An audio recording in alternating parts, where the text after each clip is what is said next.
제4절 총괄계획의 개념, 역할, 전략 중 첫 번째 총괄생산계획 APP Aggregate Production Planning. 자, APP라고 하는데 총괄생산계획은 기업이 수요나 주문의 시간적, 수량적 요건을 만족시키기 위해서 생산 시스템의 능력을 전체 입장에서 파악하여 조정해 나가는 계획을 말합니다. 약 1년에 걸쳐서 계획 대상 기간 동안에 변화하는 수요를 가장 경제적으로 충족시킬 수 있도록 월별로 계획된 부분이 되겠습니다. 자, 어떠한 부분을 계획하느냐? 기업의 전반적인 생산 수준, 고용 수준, 잔업 수준, 하청 수준, 재고 수준 등을 결정하는 중기의 생산 능력 계획을 세우게 됩니다. 총괄 생산 계획은 생산 시스템과 재고 시스템의 결합에 의해서 기업의 전체적인 생산 최적화를 도모하게 됩니다. 그럼 계획을 세우실 때 전체적인 최적화를 위해서는 생산 시스템과 재고 시스템 두 부분을 동시에 고려하여 수립하여야 합니다. 두 번째, 총괄계획의 특징을 살펴보도록 하겠습니다. 자, 총괄계획은 보통 1년 단위로 제품의 종류라든가 시기, 생산량을 결정합니다.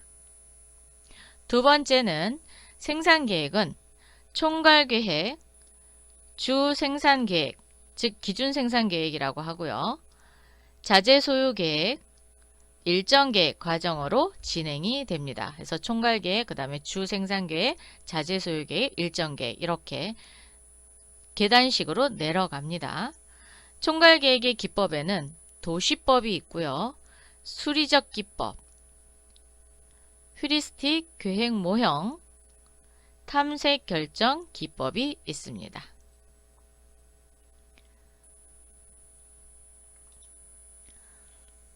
리소스 플래닝이라고 해서 RP라고 하는데 이 RP는 자재의 계획, 자원의 계획 이런 뜻을 갖고 있어요.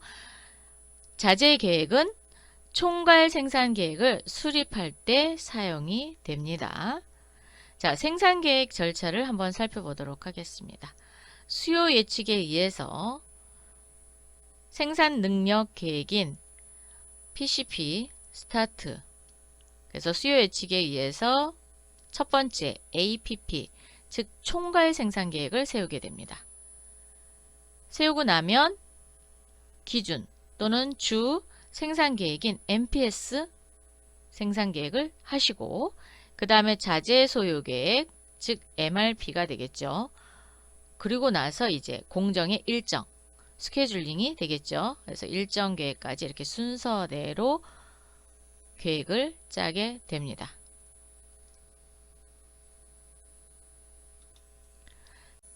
세 번째, 총괄 생산 계획의 전략. 자, 생산 시스템과 재고 시스템을 동시에 고려해야 된다라고 얘기했어요. 자, 그러면 생산과 재고 시스템을 위해서 총괄 계획을 수립하는 데 있어서 전략적 변수가 필요하겠죠. 자, 수요 변동에 대비해서 사용되는 전략 대안을 4가지로 구분해 봤습니다. 첫 번째는 고용 수준이 변동됐을 경우. 자, 방법은 고용 수준이 변동됐으니까 수요가 늘면 부족 인원을 고용하면 되겠고요. 수요가 줄면, 그쵸, 잉여 인원을 해고합니다. 비용 측면에서 보게 되면 신규 채용에 따른 광고와 채용, 훈련비가 들겠죠. 그럼 해고하는 경우에는 그렇죠, 해고 비용인 퇴직수당이 발생합니다. 즉, 인력이 부족할 때 양질의 기능공 채용이 어렵다라는 단점이 있어요. 그리고 해고를 하니까, 그렇죠, 사기 저하로 능률이 떨어질 수 있는 단점이 있습니다. 이번에는 생산률을 조정해 볼까요?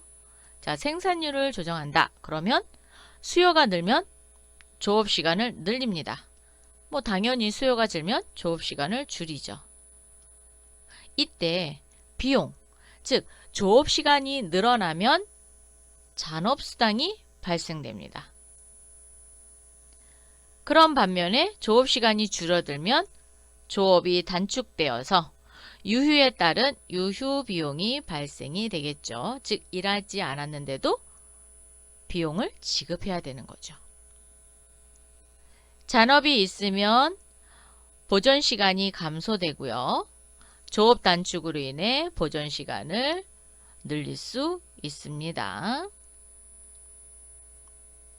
재고 수준을 조정하는 경우 수요가 증가하게 대비해서 재고 유지를 계속적으로 하겠고요. 주문 대기, 즉 납기가 지연이 되겠죠. 재고가 부족하면. 과잉 재고 시에는 판매 촉진의 방법으로 다 재고를 팔아야 됩니다. 이때 드는 비용은 재고 유지비가 들겠고요. 만약에 납기가 지연했을 때에 따른 손실이 발생될 수 있고요. 또 과잉 재고일 경우는 판매 촉진에 따르니까 판촉 비용이 들게 됩니다.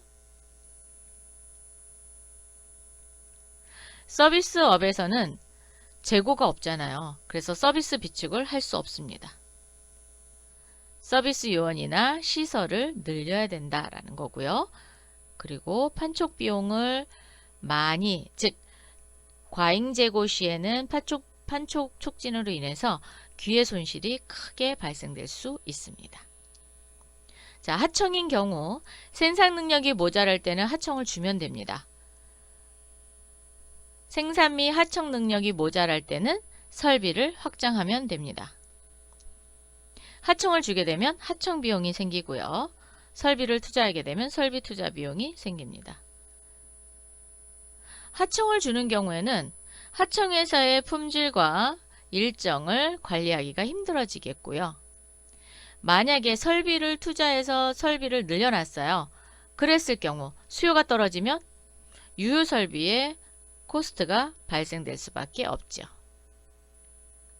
자, 이런 전략적 대안을 보고 좀 더 자세히 살펴보도록 하겠습니다. 생산율 조정부터 보겠습니다. 생산율의 변동은 수요 변동에 대처할 수 있는 가장 중요한 변수입니다. 생산 설비 및 조업 시간 등과 아주 밀접하게 작용이 되지요. 자, 고용 수준과 생산 설비를 고정시키고 수요 변동에 따라 조업 시간에 변동하는 것입니다. 그래서 고용 수준하고 생산 설비는 고정, 조업 시간만 변동하고요. 생산 능력이 부족 시에는 하청을 주거나 또는 설비를 확장하게 됩니다. 이때 드는 비용은 잔업수당, 유휴비용, 설비 투자 비용, 하청 비용 등이 포함될 수 있습니다. 고용 수준이 변동되는 경우는 다른 한 가지 순수 전략은 수요 변동에 따라서 고용 수준의 규모를 조절하는 겁니다. 자, 수요 변동에 따라 고용 수준의 규모를 조절한다.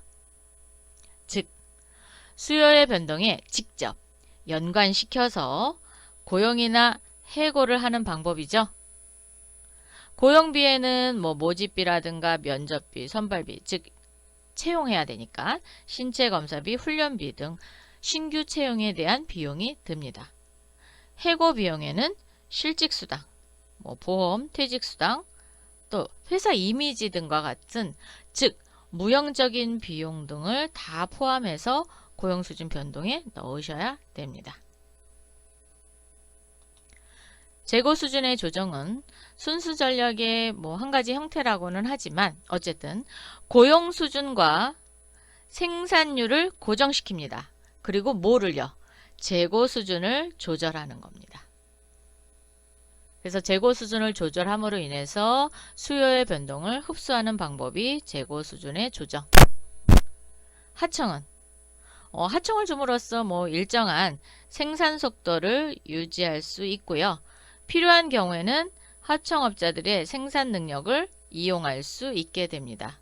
다만 하청 비용이 한계 비용을 초과하는 것이 일반적으로 발생되고 있는 비용입니다. 그래서 그러한 단점이 존재하고 있다.